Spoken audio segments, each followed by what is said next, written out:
When it comes to freelancing, one of the aspects I don't see talked about enough or being forewarned about for people is cash flow. And that's worrisome because, of course, freelancing, if done right, has this big appeal that you can control your schedule, you can work with people that you want, and there's a sense of freedom. You can, be a digital nomad and work from anywhere to some degree, right? Unlike perhaps the restraints of a job. However, when you have a regular job, there's a steady income that comes with it. Typically, every 2 weeks, you know the paycheck that you're going to get. Now, part of freelancing, the appeal might also be you could earn a lot more by just freelancing instead of working the job that you may have, in corporate or whatever. But again, there's still a benefit to knowing exactly what you're going to be paid and when you're going to be paid. Because when it comes to freelancing, you might be earning a lot of money, but sometimes that money can take time to hit your actual bank account. I mean, I've seen something as unfortunately egregious as a company doesn't have to pay you out for 6 months. That's insane, right?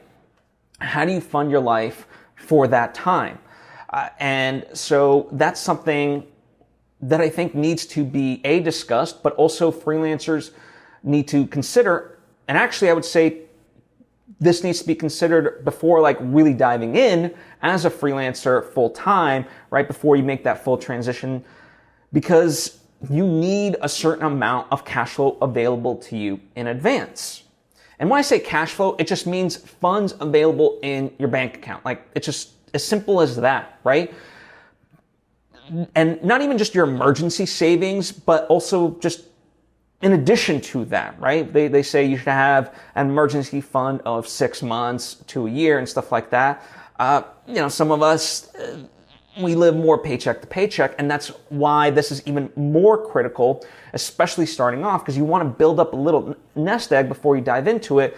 Because what do? Okay, you work a month, let's say on paper, you can have 10 grand, 20 grand, 30 grand, whatever it is meant to come in, except it's the end of the month, you've invoiced this, the money hasn't hit, but rent is due, your utilities are due, groceries, whatever else, you gotta live. Now, you could put some of these things up in terms of your credit card, right?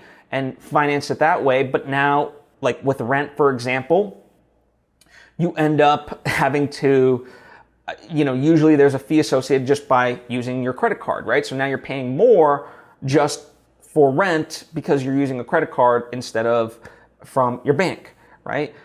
And these sorts of things, right? So you start to be paying more and having to pay off that credit card when it comes. And that's the other thing, when it comes time for your credit card statement and you got to pay it off, do you have that money to cover it? Because if not, now you're accruing debt and having to pay the interest on that credit card. So in theory, you could have all this money, but if it doesn't hit, now all of a sudden you're spending, it's eating away at you and you're having to cover the losses of those interest rates and so forth, right? So it's important to map out this as much as possible so you're not caught in a bind without money available to you in your bank account. Now, part of how freelancers can mitigate the risks is, number one, doing an upfront, right? So before you begin a project, getting half upfront, and then you get the other half upon completion.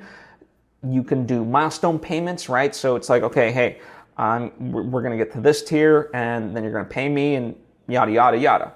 A lot of times with the clients that I thankfully work with, it's more ongoing.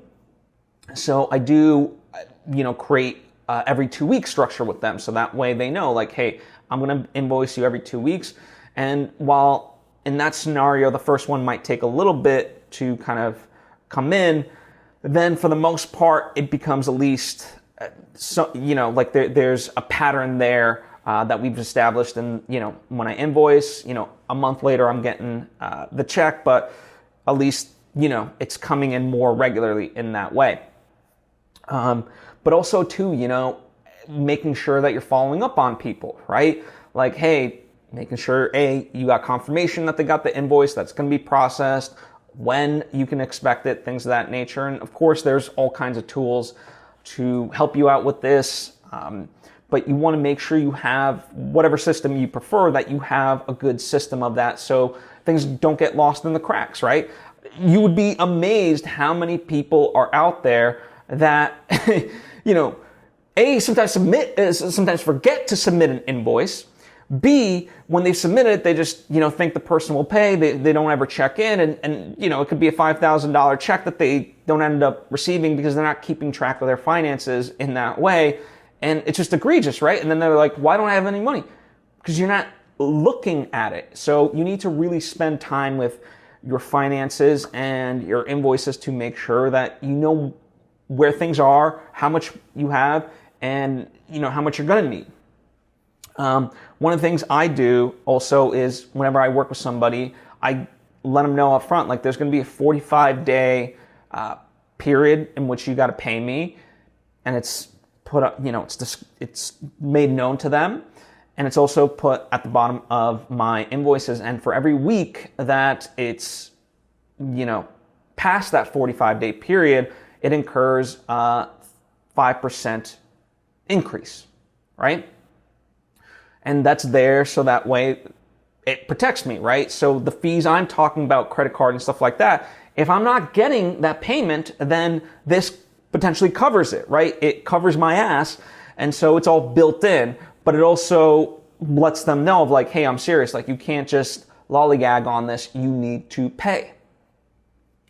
So these are just some of the things as far as like when I work in the freelance space that I think about. I'm lucky enough that I'm not like solely freelance.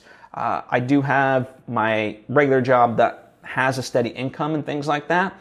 But, I've experienced it in certain points where it's like, hey, why is this taking longer and so forth and whatnot. And that can leave you to kind of really scramble, unfortunately. And so you want to really be proactive about this side of it, and really time any big purchases, especially like if you need to buy a new computer, let's say, or you're buying, tons of equipment, that you can account for that cash, like it's there for you to be able to pay it off, right? So just food for thought, to get you started. If you have any further questions about this, it's a topic that I could spend an hour on and we just barely be scratching the surface of best practices and so forth. But I want to just put a lay of the land, put it in your mind to think about, to start implementing for yourself and whatnot. So, just a very preliminary sort of an episode. But like I said, comment down below. Let me know any questions or things that have worked for you, right? Maybe you have been struggling with this and have struggled through it and figured out a way. So, whatever your best tips are, it would be great for the collective to learn as well as me. I always love learning from you guys whenever you guys comment. So thank you so much for taking time to tune in. I appreciate you, and I'll see you next time.